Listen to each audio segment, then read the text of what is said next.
أعوذ بالله من الشيطان الرجيم بسم الله الرحمن الرحيم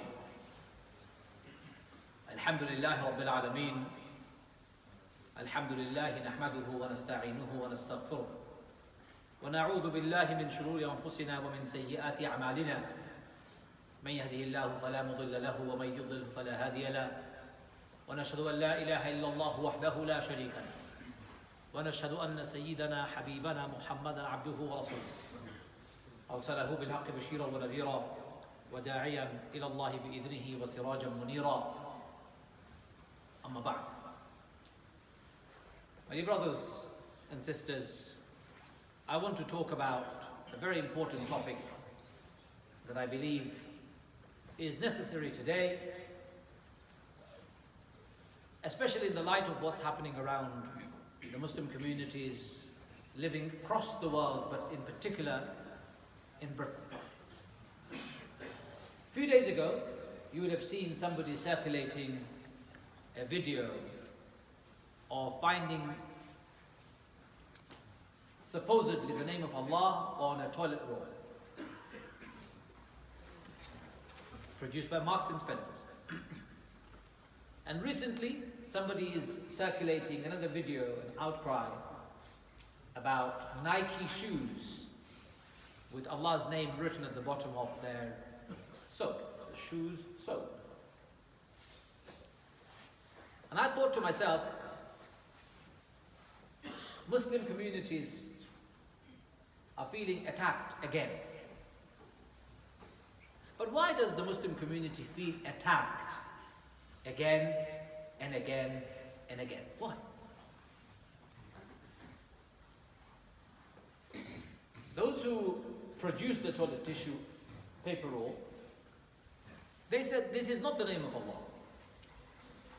This is the sign of aloe vera plant. If you think it's the name of Allah, that's not what we have done.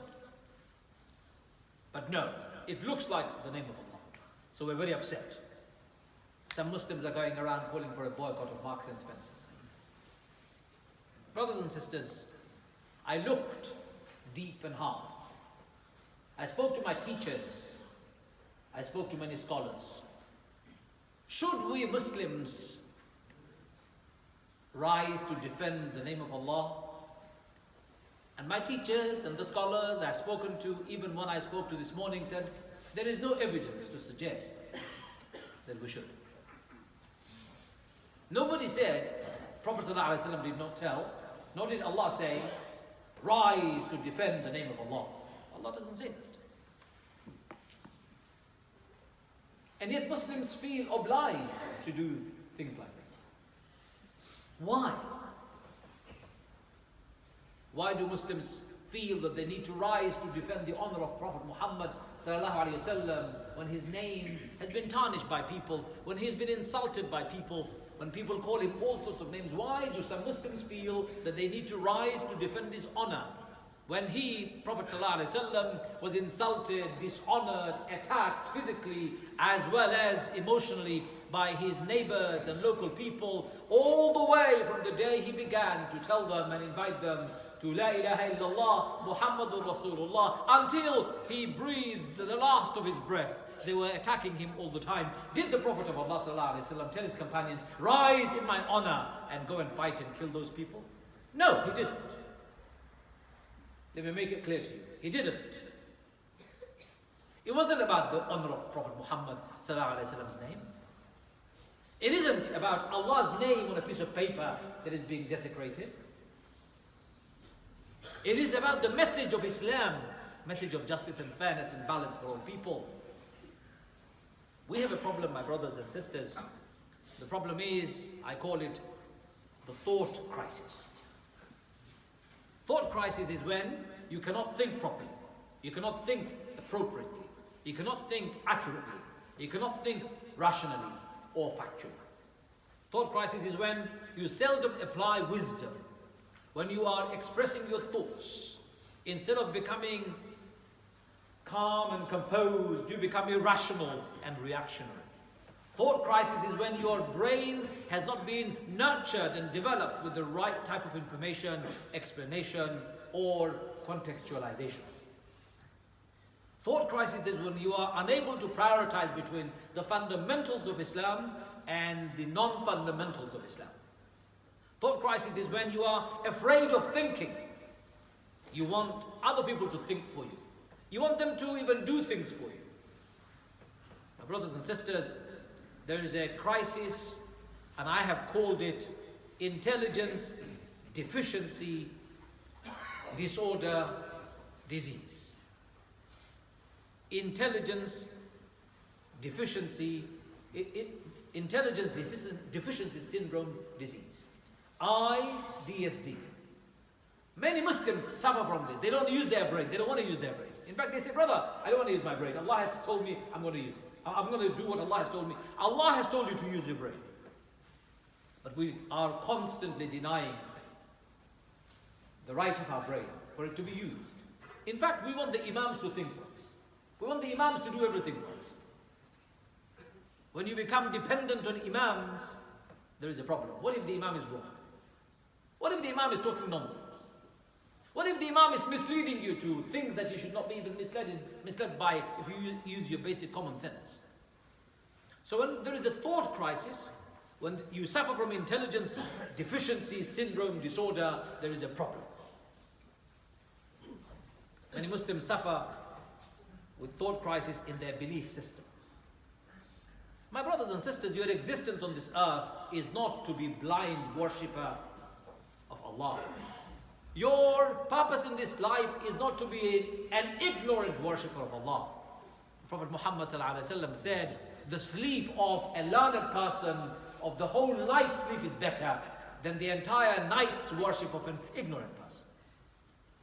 Prophet ﷺ said, if you are knowledgeable and if you sleep, it's better than the person who is not knowledgeable and worships whole night. There is a reason why he said that. Allah does not want you to be a blind, ignorant worshipper of Allah, because you are then insulting Allah Himself. Now tell me, is Allah so desperate for our worship and your worship? Of course not. There is a serious thought crisis in people who think Allah is desperately in need of our worship. In fact, they are ignorant. Not only ignorant, they are also to some degree arrogant. He created us as human beings. We exist because Allah wants us to exist. And when Allah wills, we will cease, we will die. Like our dear brother who just passed away, may Allah have mercy on his soul, and many people who have passed away. We exist because Allah wants us to exist. My brothers and sisters, if you truly suffer from thought disorder, you will not understand this. But if you don't suffer from thought disorder, you will understand where you see this often happening in the Muslim communities today. Muslim communities don't understand that Allah must be experienced with the eyes of our heart, not just the naked eye that we have. Because you can't see Allah with your naked eye. You can't see Allah with your naked eye. You must experience Allah with the eyes of your heart. Allah is more true than your breath. Allah is more real than your heartbeat.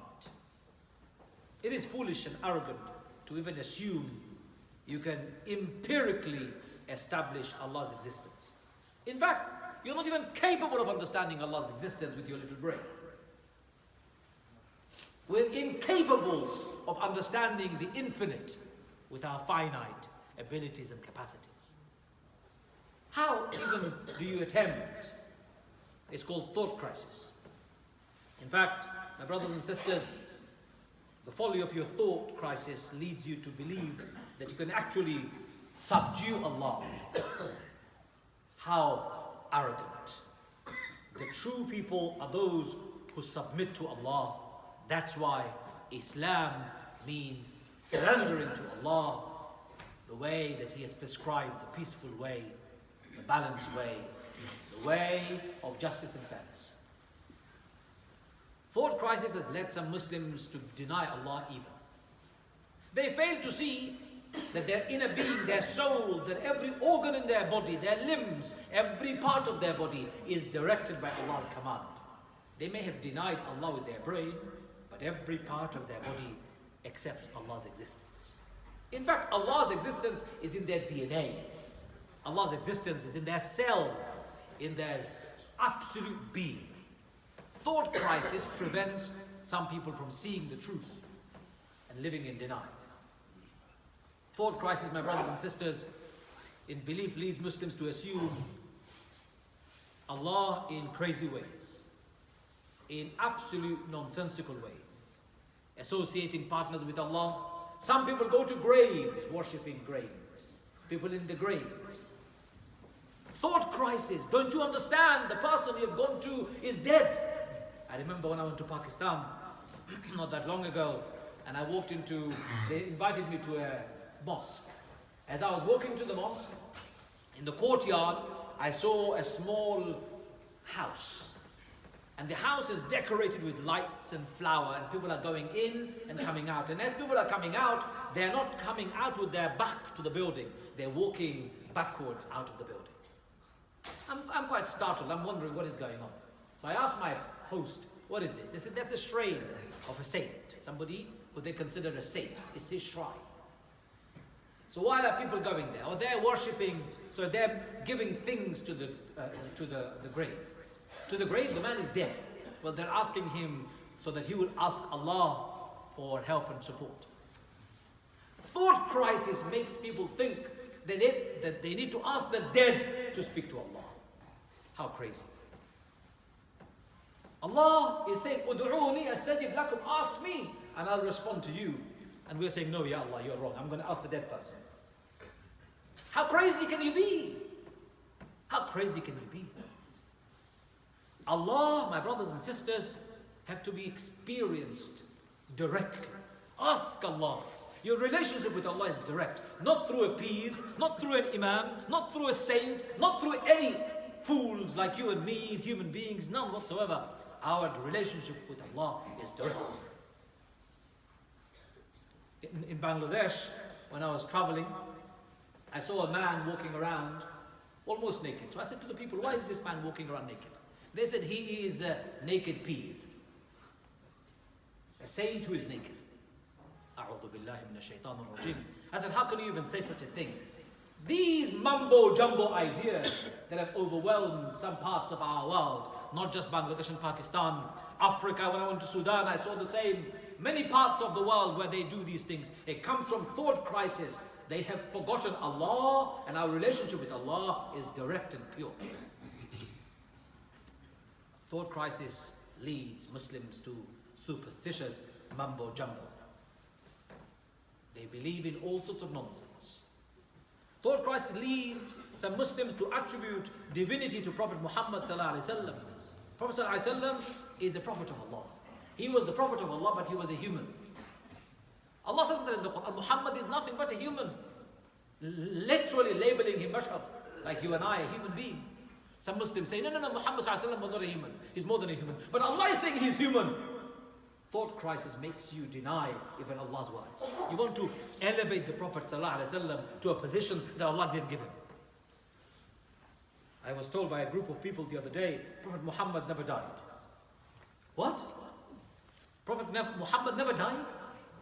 Sayyidina Abu Bakr radiallahu anhu told Umar ibn Khattab, who took his sword out, telling people, if you say Muhammad is dead, I'll kill you. What did Abu Bakr say? Those of you who have been worshipping Muhammad is dead. But my Allah never dies. Oh no, brother, we don't mean it literally. How do you mean it? He's dead or he's not dead? There is no in-between positions, is there? My brothers and sisters, thought crisis makes Muslims believe that Prophet Muhammad ﷺ is alive in his grave. Thought crisis makes you think like that. Allah did not say that to you. Allah uses metaphors to describe the positions of the ruh and how He preserves the body of those who are dead. That's up to Allah. That is not for me to venerate. That's not the reason Muhammad ﷺ came. I venerate Prophet Muhammad ﷺ because he came as a messenger of Allah. I follow his footsteps, not his graveyard. I see Muslims hanging the beard of Prophet ﷺ in a frame. Oh Muslims, what's the matter with you? You're venerating the beard of the Prophet ﷺ. Is that what Allah wanted you to do? No. Allah wanted you to follow Muhammad ﷺ in his kindness, in his magnanimity, in his nature of forgiveness, in his generosity, in his open-mindedness, in his hospitality, in his amazing personality. But you know what? It's easy to eat pumpkin because Prophet ﷺ ate pumpkin. It is easy to use a siwak to brush your teeth because Prophet ﷺ did that. It is easy to wear long galabiya thinking Prophet Muhammad ﷺ wore it. But it is difficult to change your character to follow the examples of Prophet Muhammad ﷺ. Muslims prefer the easy option because that would be a shortcut to heaven for them. My brothers and sisters, I've got bad news for you. There are no shortcuts to heaven. There are no shortcuts to heaven. Only way to heaven is worshipping Allah, obeying Him, and following the examples of Prophet Muhammad ﷺ like it should be followed and obeyed. Not by your superstitious mumbo jumbo or irrational, ignorant statements and beliefs that you preach sometimes. Thought crisis leads Muslims to do all sorts of things. I've seen in a gathering of the birthday of the Prophet Muhammad ﷺ, somebody was celebrating the birthday of the Prophet. They had 3 chairs at the front. One for the chairman for the meeting, one for the speaker, that was me, and one highest chair with decoration that was empty. I walked into the room, I thought that was my chair. So I was about to sit on it. The chairman grabbed my hand and said, "Don't sit on it, don't sit on it." Why shouldn't I sit on it? That's for a special guest. Who is the special guest? The ruh of Prophet Muhammad will be arriving very soon. That's what he said to me. When Prophet Muhammad's ruh arrives, he will sit on this chair. So we have kept it decorated and ready for him.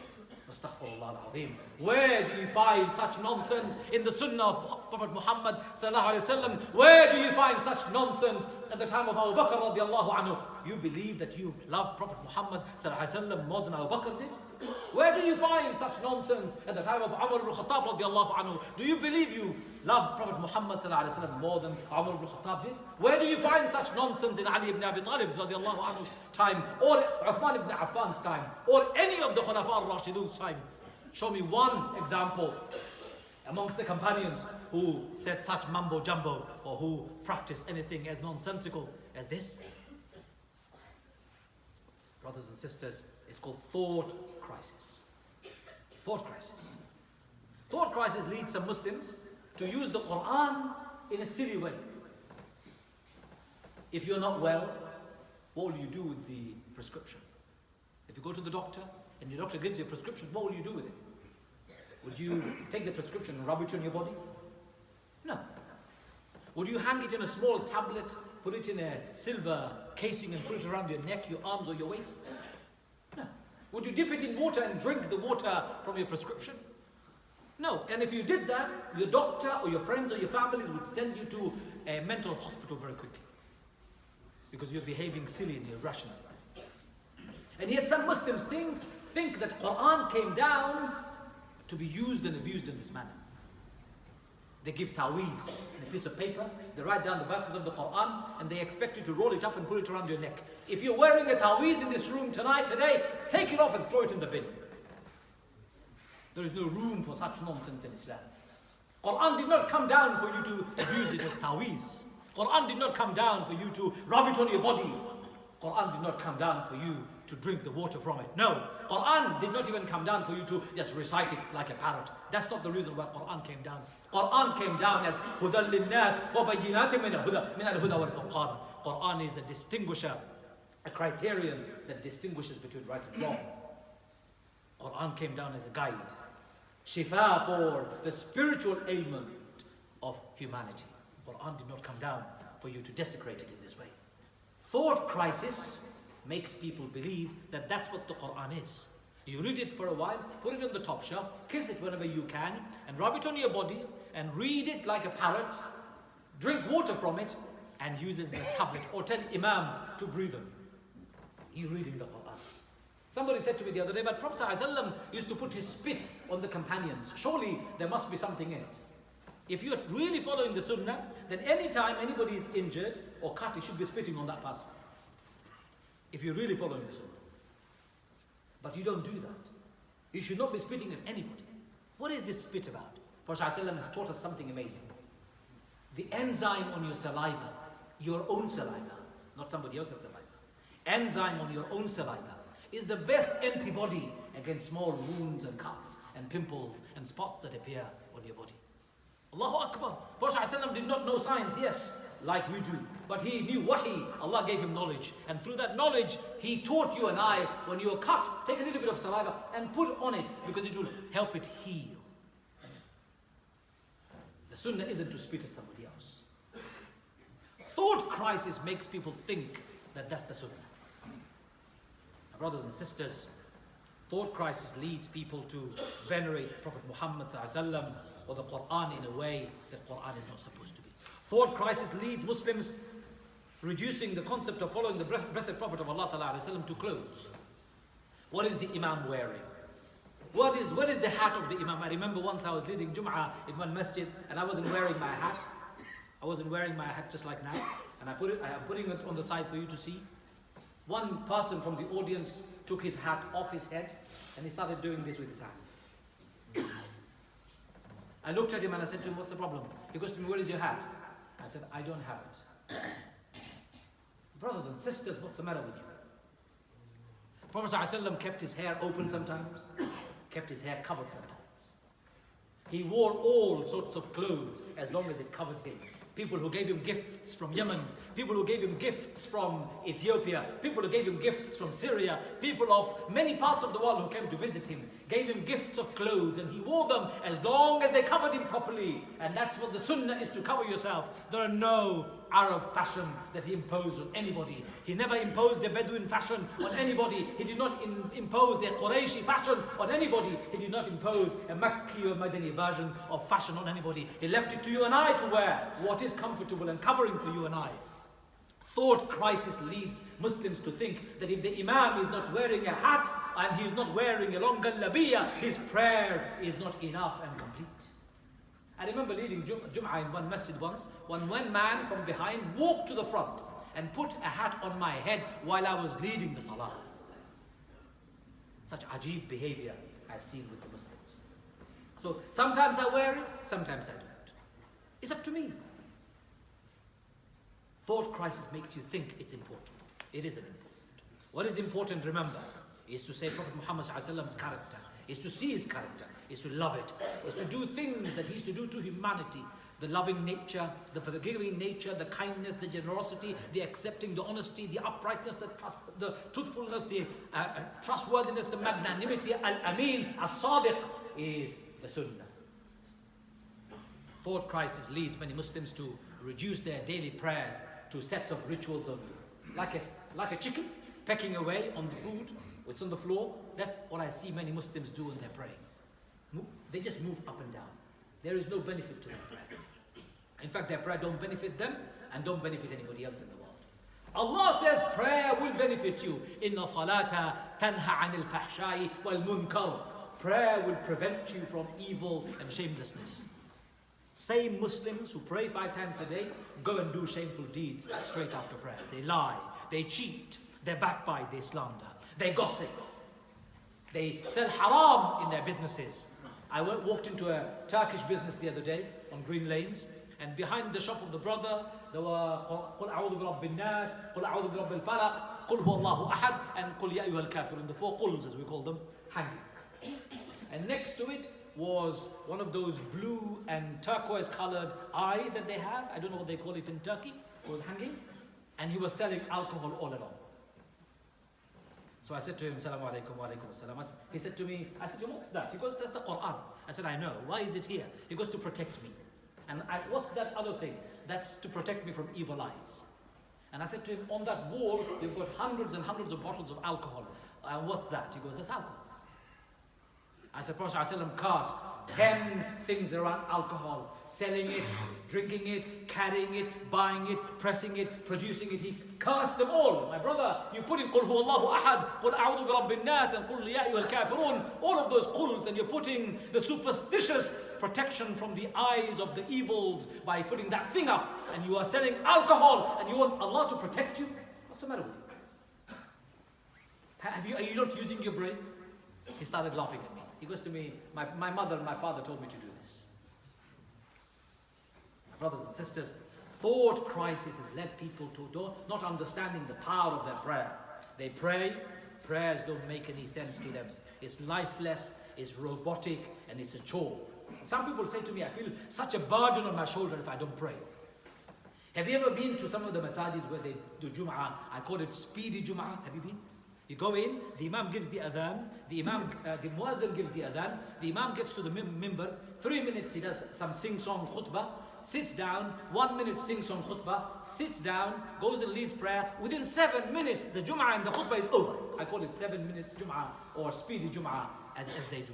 What's the purpose of Jum'ah, my brother? What's the purpose of you wasting 7 minutes of my time on a Jum'ah when I came, when you did not deliver to me a message that I would remember?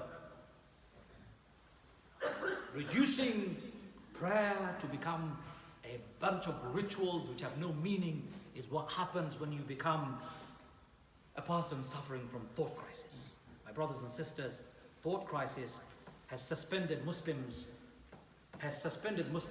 from using their common sense. They're leading a dogma-driven life. They don't examine the rationale behind the Sharia. They just want to know the Sharia. Why Allah has revealed a verse they don't want to know. There are books upon books written by scholars on Asbab al-Nuzul, the reasons behind every verse. Books upon books. Every time I'm reading, it's one of my fascination around Asbab al-Nuzul. So I read as many books on Asbab al-Nuzul as I can.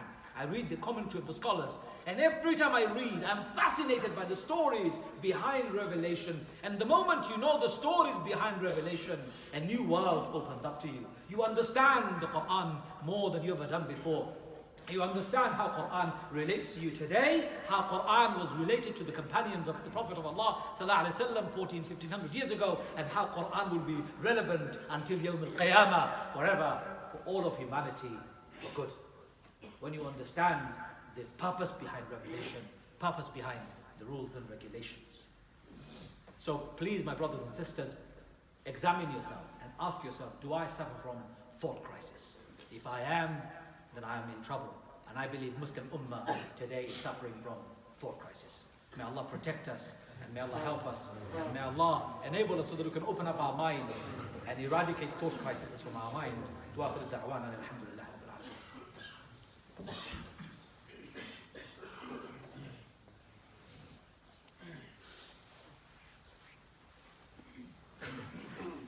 الحمد لله رب العالمين والصلاة والسلام على محمد وعلى آله وصحبه وسلم.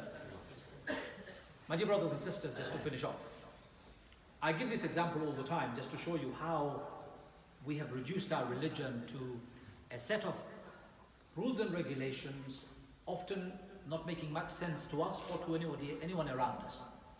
A man came to shake my hand, shook my hand.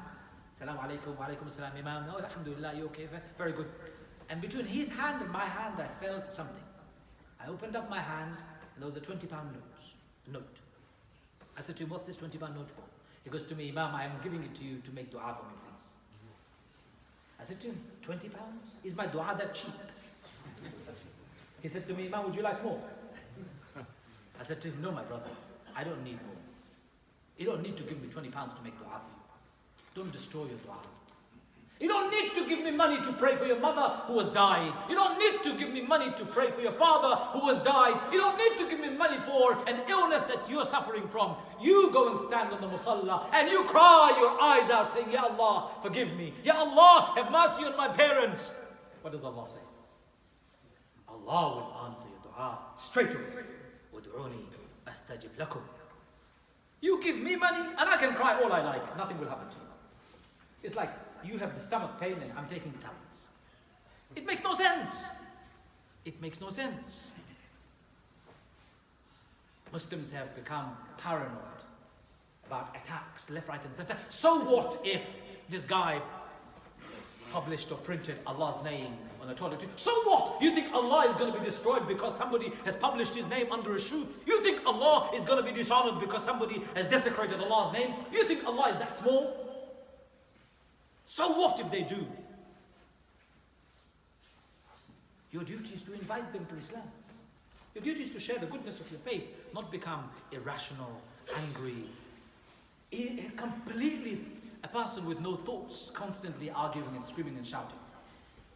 I met a guy this week in front of BBC. I was doing an interview. As I came out, outside there was a guy. He had a placard on his hand, and it says, "I hate Islam, but I love Muslims." Very interesting. So I went up to him, hi, shook his hand. I started talking to him. He said, "I hate the Quran." "Why do you hate the Quran?" "Quran is a book of violence, has no love, has no mercy." He started going on and on about it. I said to him, "Look, I've got my phone here. Let me open up the Quran and you can ask me to search any word you like." He said, "Okay." He said to me, "Search peace." I did. Peace came up 55 times. I said to him, "I thought you said there are no verses of peace in the Quran." He goes, "Oh, I didn't know that." Now, violence. I typed the word violence. Not even once it appeared. He was shocked, stunned. He didn't know. I said to him, "You talk about Quran and you talk about Islam in the manner that it seems you know about it, but I think you don't. Tell me, did you ever read the Quran?" He goes, "Yes." I said, "Don't lie. Please tell me the truth." He goes, "No, I haven't read it." "Have you ever read a single book about Islam?" "No, I haven't read a single book about Islam." "Why are you so angry about Islam?" He goes, "Because of the behavior of Muslims around." That's what he said. "I'm angry with Islam because of the behavior of Muslims around." I said to him, "But your placard says you love Muslims." He goes, "Only the good Muslims." He's desperately looking for good Muslims. And where are we? We're suffering from a thought crisis. We're fighting about Allah's name on a piece of paper. We're fighting about the Imam's hat and his beard. We're fighting about which color hijab should my sister wear. And we're fighting about frivolous things while Muslims are being massacred in many countries all around the world. It's called thought crisis. The Muslims who criticize me, the very Muslims would go and support secular dictatorship in their respective countries. They would vote for illegitimate despots if they have an election, or they keep their mouth zipped and shut when it comes to opposing dictators and despots in their own countries. I remember giving a khutbah the other day. A brother came up to me and he said to me, "I'm very upset with you." "Why are you upset with me?" He said, "Because you talked about politics in your khutbah today." I said, "That's why you're upset?" "Yes, I'm upset." I said to him, "And introduce yourself." He goes, "I'm the Imam of a masjid in Kuwait." "Assalamu alaikum wa alaikum assalam." Wonderful. I gave him a hug. I said to him, "What would you talk about in the khutbah?" He said, "I would have talked about the importance of prayer, importance of aqidah, importance of salah, zakat and hajj." I said, "Why? If people want to know salah, zakat and hajj, they can pick up a book." I said to him, "When did you talk about the injustices perpetrated by your government in any of your khutbah?" He went completely quiet and read. My brothers and sisters, for as long as we are a community of people who are walking zombies, as long as we are people who are irrational, for as long as a people we are suffering from thought crisis, we will never become powerful. Let me finish with these words. Allah says in the Quran, قل اللهم مالك الملك تؤتي الملك من تشاء وتنزع الملك ممن تشاء وتعز من تشاء وتذل من تشاء بيدك الخير إنك على كل شيء قدير. Say, Allah is the power of all power. He gives power to whom He likes and He takes away power from whom He likes. He gives honor to whom He likes and He takes away honor from whom He likes. And in His hand lies the power of all things. You want honor? You want power? Eradicate thought crisis from your head. Eradicate irrational mumbo jumbo from your life. Become the powerful community that we should be. Rational people, intelligent people, enlightened people. Give the world the gift of knowledge and you shall see the world turn. Give the world honesty and decency. See the way the world improves. Give the world fairness and justice and see what happens. Peace and stability will be returning to this earth permanent. Our failure is that we are suffering from thought crisis. May Allah forgive us. May Allah enable us so that we can empower ourselves. And may Allah enable us so that we can become better people. Ya Arhamur Rahimin, Ya Akramul Akramin. Eradicate the thought crisis from our minds, Ya Allah. Eradicate thought crisis from our practices, Ya Allah. Eradicate thought crisis from our ummah, Ya Allah. Ya Allah, return to this ummah knowledge, Ya Allah. Return to this ummah knowledge and understanding, Ya Allah. Return to this ummah wisdom, Ya Allah. Ya Arhamur Rahimin, make us a powerful people, Ya Allah. Make us a people who are with honor, Ya Allah. Make us a people who are enlightened, Ya Allah. Make us a people who are balanced, Ya Allah. Make us a people who are a good example of your deen, Ya Allah. Make us a people who are relevant, Ya Allah.